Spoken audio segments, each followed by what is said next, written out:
Pro Group Management, workers' comp that works for you.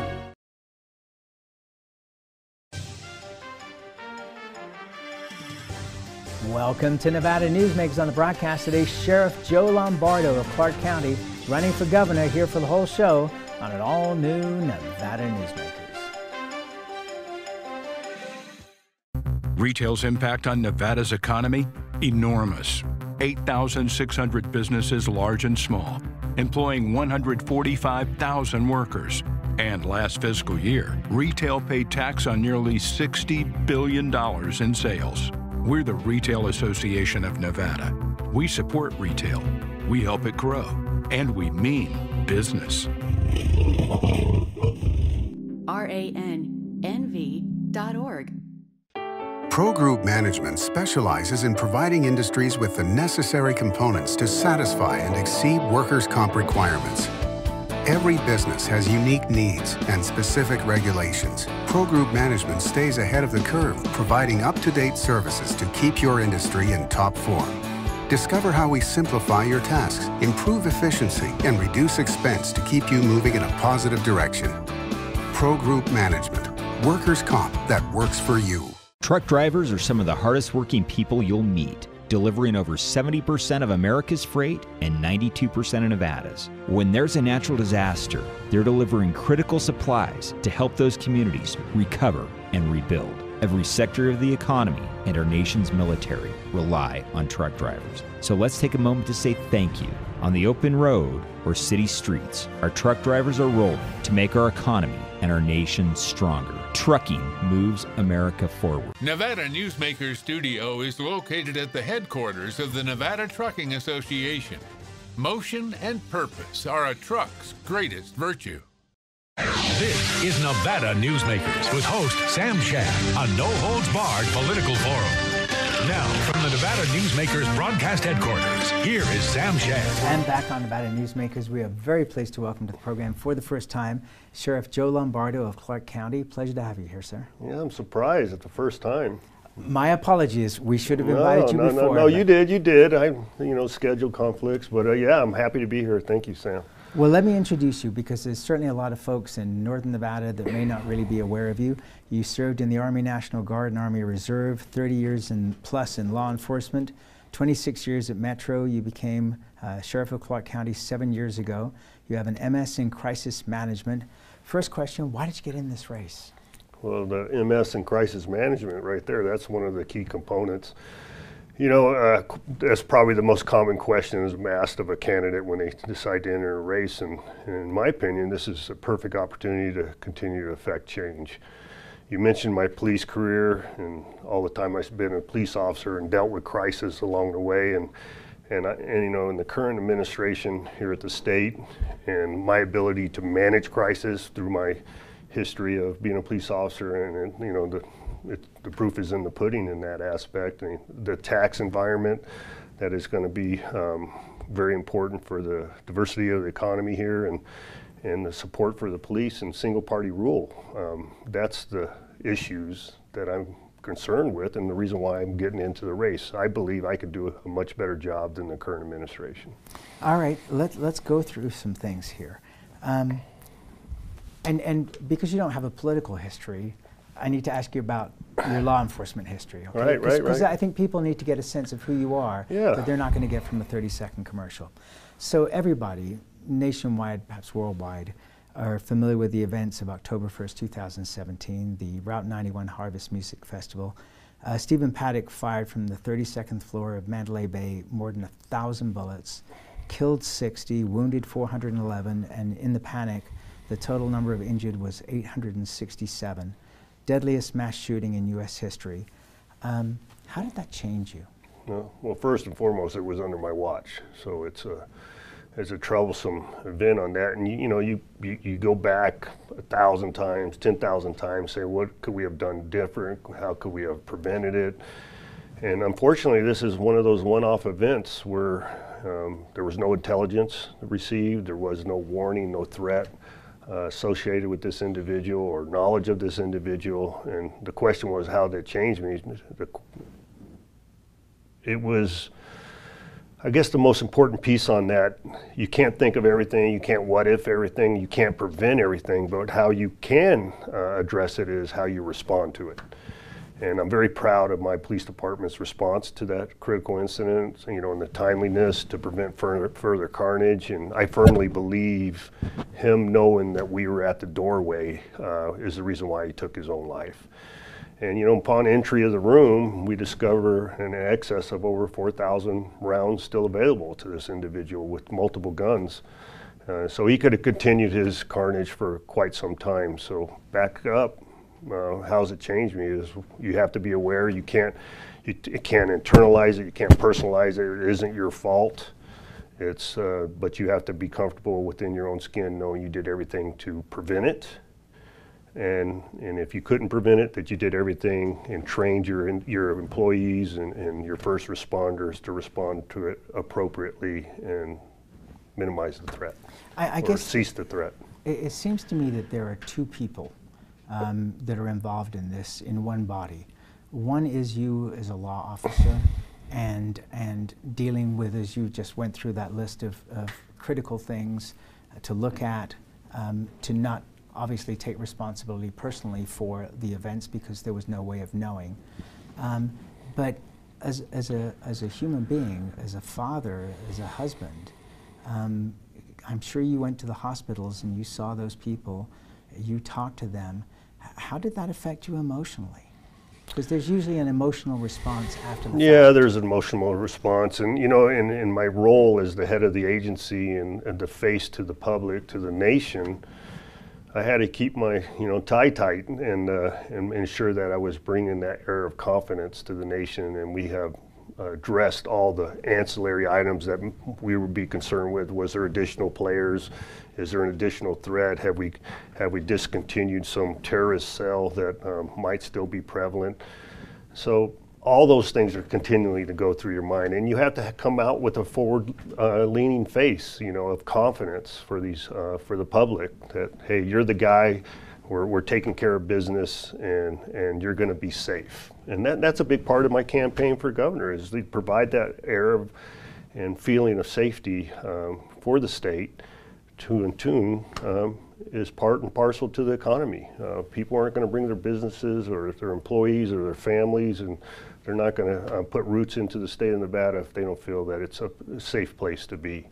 All right, but Sam, let me back up a little bit on that. When you asked, well, how does it make me feel? Well, I think it built some character. I honestly believe that it helped me understand the needs of the community, because I've said this more than once, it's brought the community of Las Vegas together more than any other event. You know, people say the Golden Knights or the Raiders and all that stuff. No, nothing brings people together more than a crisis, and we became a real community as a result of that. And I couldn't agree with you more. I happened to be in Las Vegas the week after that, taping shows, and just talking to people on the street and talking to people in stores. It had become a complete community in a way that I'd never really seen it before. And then to build on that too, Sam, and I apologize if I'm disrupting your flow there. Okay, so here's the deal. We have a long way to go before the primary, and you're welcome to come here as many times as you want. Okay. So you can take as much time as you want to answer. I think the frustrating piece on this incident, and other police chiefs and executives have experienced this similar type actions across the nation, whatever is indigenous to where they're responsible, but all the conspiracy theories and all the naysaying and all the negative attitudes that come from a crisis, and that I'm concealing stuff and the FBI neutered me in response to that, that's all false. That's absolutely false. And I am concealing the reasons why the event took place, and that's troublesome to me. And if I knew, I would tell you up close, forward-leaning, this is the reason why, and this is how we're going to protect ourselves into the future. All right, so let me ask you about that, because obviously every property on the Strip had been concerned about security all the time. I mean, whether it's discussed in public or not, security departments at every hotel, casino, Metro has special divisions that are just for the Strip. Right. What changes have been made since then to hopefully prevent something like this happening again, where somebody locks himself in a room but has multiple bags of weapons being transported through the hotel, and no signals went off. Yeah, I mean, it'd be malpractice if you didn't do something as a result of a critical incident, right? And you didn't adjust the way you do business, or you address it, or try to prevent it. And unfortunately, but fortunately, Vegas and the state of Nevada as a whole has been a hospitality, come one, come all. You know, what happens in Vegas stays in Vegas, you know, the slogan that goes along with it. Unfortunately, security and personal safety was waning as a result of that. We didn't question you, you know, especially if you were a whale or a mini whale that this individual has been described as, they left you alone. But as a result of that incident, now security is not a loss leader in a budget anymore. They're perceived as a benefit versus a hindrance in the hospitality industry. And your tourists now appreciate the security profile versus before. There's, hey, stay out of our way, we're just here to enjoy ourselves and do what we do. But now they look for security. They want to have that sense of safety when they frequent a location or a place, and that's the significant change in that. And so what changed in the security profile? Well, they're more comprehensive in the evaluation of the customers. They do bag checks, you know, back of house with the customer. I hate to use the word profile, but they take a critical look at individuals coming in and out of their establishments. And then in the hotel room space, they ensure that they have visual room checks of rooms on a regular basis, on a shortened period of time. Quite often, if a person had a do not disturb on their door for several days, nobody would disturb them. But now they force themselves onto those rooms and do a visual check and ensure that nothing nefarious is taking place. And their surveillance systems, they've become twofold and robust. People need to know when you come to Vegas, there's a blanket of security that's brought upon you with your visit, to include the Reno area. The profile of those casinos have gone the same direction, and hopefully people feel comfortable now. Paddock had 14 AR-15s, 12 of which were capable of taking 100-round magazines. You've talked about, you know, you're strong in favor of the Second Amendment, but you've also talked about in published articles about the fact that police officers only have a second to a second and a half between somebody reloading to be able to respond. Right. How do those two things play out? Yeah, that's an interesting dynamic, right? And I have a different perspective. First of all, I haven't published any articles. I've made some comments in some Right, articles. no, I didn't. No, when I say published articles, I mean that I read a lot of things, and these are things I've read in preparation for this interview. So that's an interesting dynamic that you bring up, because I have a little bit different perspective than most people because of my career in law enforcement and encountering people that are intending to commit ill will against other individuals in critical incidents and crisis. And 1 October is a perfect example. This individual, the reason why he had so many weapons up there is because the barrels get hot when you fire so many rounds through a barrel, and he had no desire to change. I'm surmising this, I'm theorizing this based on his layout and his MO in the room. And so instead of changing magazines and taking the time to do that, he would just change weapons and to prevent the overheating of the barrels and blah, blah, blah. But the question is this high-capacity magazine issue. And yeah, I've opined on that a couple of times. And I was presented, what would you do if you could in the gun control space? And you know, I didn't say I was going to bring legislation forward. I have no intention of bringing legislation forward to address this particular issue. But I just didn't understand the need for greater than the manufactured, issued standard magazines for weaponry. And that's from my personal perspective. I couldn't understand the need. And then the argument on the other space, well, recreational firearm owners, people for personal protection. Yeah, I understand all that. But law enforcement has that little sliver of ability, you know, if they are out armed to address an individual, an assailant, during the exchange of a magazine. And quite often that is the one sliver that we are able to address this individual and take them into the custody. Okay, so just playing devil's advocate, that second or second and a half that officer has, on the other side of that, they could be killed in that exchange. What do you mean? That if the officer was not able to respond, I mean, you're talking a second or a second and a half for them to be able to get in there and take out an assailant. Right. That's all the time they have, and that right. would be what the opposition would say to you. Oh, you're confusing me on that. Oh, okay, I guess I'm just trying to get to the point. You know, you basically say in everything that I've read right. that you're not for any form of gun control or limitation on magazines. Right. And yet, at the same time, you say that an officer only has a second to a second and a half. No, so I understand what direction you go. No, I have said that. I said I don't understand the need for a high-capacity magazine. Quite often, that's the only chance an officer has the ability to address this individual by the exchange of. For it. Okay. I don't understand the need for it. Okay, but am I going to? You don't want to regulate it. I have no intention of regulating it or addressing it. All right, let's take a break. We'll come back. We'll change topics right after this timeout. 7 at 7 is available anytime, anywhere. I'm Riley Smith with your Vegas Golden Knights. Watch 7 minutes of nonstop news from the Las Vegas Review-Journal. Streaming on LVRJ.com and Twitter. Powered by the Las Vegas Review-Journal. Modern boutique Ahern Hotel and Events Center in Las Vegas. Host meetings and events on 2 floors. Stay in luxurious rooms and suites. Unlimited branding opportunities. Regional Italian cuisine by Chef Mark Segrisi. Flexible event spaces. Full buyout options. Visit ahernhotel.com today.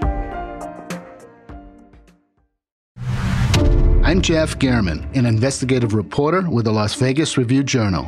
I'm your guide for Season 2 of Mobbed Up, The Fight for Las Vegas. You're in with every gangster and hoodlum in the United States. I don't go for that, Mr. Kennedy. I don't go for that kind of action. I was on television accused of fronting for the mob. Subscribe to Mobbed Up, The Fight for Las Vegas, Season 2, today on Apple Podcasts, Spotify, or wherever you get your podcasts.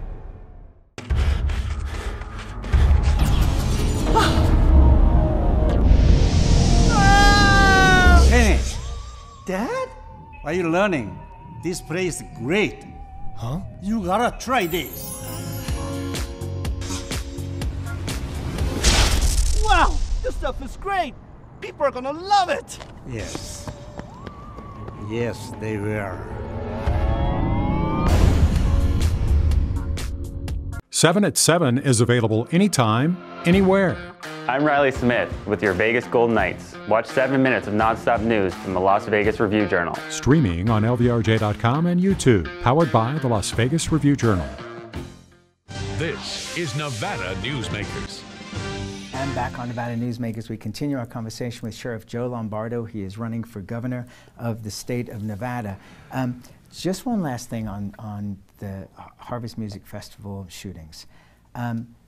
After the incident, you stood there with Steve Sisolak, who at the time was chairman of the Clark County Commission, and you were one unit talking to the people of Las Vegas and the public. And now you're running against him for governor. There are a lot of people going, how do those two pictures match up? Well, yeah, that's an interesting, I wouldn't describe it as a dilemma, but it's an interesting theory that people have. It was a professional relationship. He's the chair of the county commission.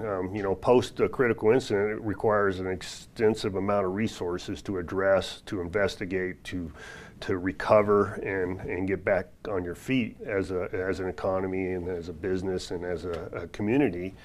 And he thought it was important to be there to show his support for the police department and to garner any resources that we could bring to bear to the issue.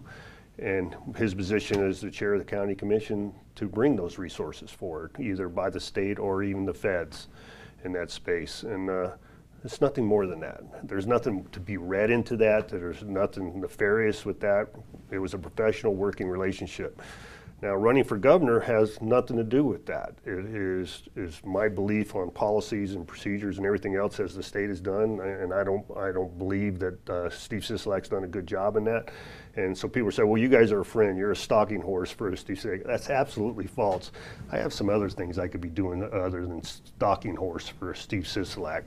But what I want to do is run the state, and I think I can do a better job. And so that's completely separate in anything as far as a professional relationship. Now, as far as a personal relationship with Steve Sisolak, I have none. I have not gone out to dinner with him. I've not broken bread with him. I don't even know where he lives, to tell you the truth. So, well, you're the sheriff. I think you. Well, I have a good sense of where he lives, but I've never been to his house. I got you. There were a lot of people in the business community in the state of Nevada that picked Steve Sisolak as the person to support because they thought he would be friendly to the business community. And it turned out that a lot of them are disappointed with their decision at that time. And so my question to you is, who will you be listening to in the business community to guide you if you're elected governor? Well, the business community. All the people that Steve Sisolak listened to, I'll be listening to, and I have been listening to, and I had discussions with here during this process of running for governor. Yeah, it's unfortunate that he was persona non grata after being elected, and a lot of that is endemic to the labor associated with the state. You know, there's the majority of the labor is non-union, but a portion of it is, and a lot of people quite often mention the culinary union in that dynamic, and that culinary union calling the shots associated with everything to do with the state of Nevada, in particular to the casino industry. That is not in my portfolio. Every candidate wants support across the board, but you got to look at what's more important for the state and what's the best for the state versus your own personal campaign. And you know, I use this term quite often: pandering for votes. You got to remove yourself as a head of an agency and, you know, a leader of a state to do what's best for the entire community versus a particular demographic. All right, let's take another break. We'll be right back with Sheriff Joe Lombardo running for governor after this. As you know, Reno is booming. Toll's development company is helping it grow with insightful design and development, building community with every project, adding beauty, adding excitement, emphasizing our shared humanity. Reno is becoming bigger. Toll's development is helping it become better, more livable, more enjoyable. To learn more, go to tollsdevelopment.com. tollsdevelopment.com. Before the masks, before the distancing, before the world changed, UMC was ready. Our response to COVID-19 began before the crisis did, with our own team of infectious disease experts who've spent their careers planning for this moment. With a pandemic response plan, we'd practiced again and again, and by blazing new trails in large-scale testing, including every patient we admit. Always ready. UMC. Dimitri Prine here for Design Outdoor. Are you a homeowner who's interested in remodeling or building a home? At Design Outdoor, we can show you how adding natural or manufactured masonry stone can add beauty and value to your home. And we refer only the best contractors. Our store and backyard are located at 11600 South Virginia, just north of DeMonte Ranch Parkway. Visit designoutdoor.com or call us at 851-9499. Hey guys, are you watching the game at a friend's or the bar again because you can't watch at home with your wife? Or worse, because she kicked you out and kept your couch, your flat screen, and your kids? What's the one thing a man needs when he loses a good woman? A good lawyer. And when he loses a bad woman, he needs a great lawyer. What makes a good woman a bad woman? You tell me. You're the one that can't watch the game in your own home. I'm men's rights attorney Marilyn York, and I represent men in divorce, custody, and family law matters. This is Nevada Newsmakers. Back on Nevada Newsmakers, we continue our conversation with Sheriff Joe Lombardo. He is running for governor on the Republican side. Surprising to read how many of your cops are not vaccinated. How do you explain that? Well, you know, it comes down to personal belief, right? And whether you feel that the government is telling the truth, whether you're educated enough on all the issues and something that you're injecting into your body, whether you're willing to deal with that or take the chances with it. And nothing's absolute. And granted, I'm vaccinated, I support vaccines, but do I support mandates and force it upon individuals? No, I do not. So what we do is, the best we can is to educate them on all the true science associated with the vaccine and the benefit to their families, whether good or bad or indifferent, and have them make that decision. I believe adults are in a space where their personal safety or their personal beliefs come to play with things like vaccines, and I leave it up to them to make that decision. What I do as the head of the agency and the head of administrator is try to provide them all the information associated with it, whatever it may be, and the accuracy of that information, and ensure that they're educated before they make that decision. But unfortunately, some folks have made the decision not to get the vaccine, and they've lost their life as a result. And that's the bottom line. I thank you for being here today. I look forward to you coming back. We've already discussed that we'll tape you again in December. Lots more to talk about, obviously, and we appreciate you being here. Thank you, Sam. And Appreciate you. Thank you, and we'll be right back. Brian Culpa Photography was born in the rolling hills of Massachusetts, and now he can help you experience the stunning beauty of Nevada in a whole new way through the power of flight. Flying has always been a passion for Brian, and at Brian Culpa Photography, he can make your imagination soar. Brian has the creative mind and tools to tell your unique story. Experience the bird's eye view at brianculpaphotography.com.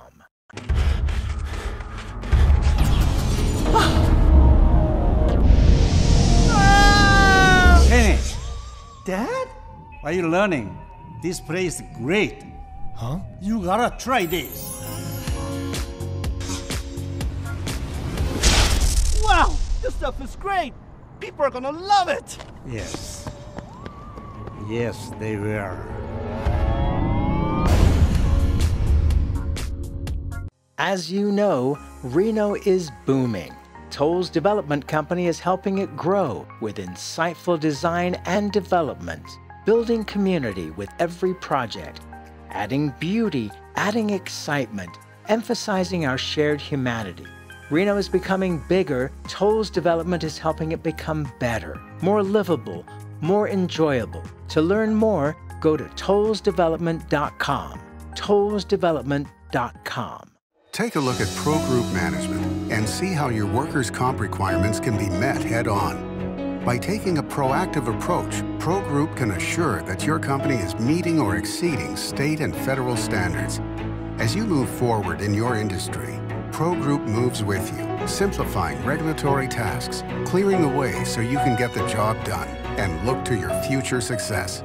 Pro Group Management, workers' comp that works for you.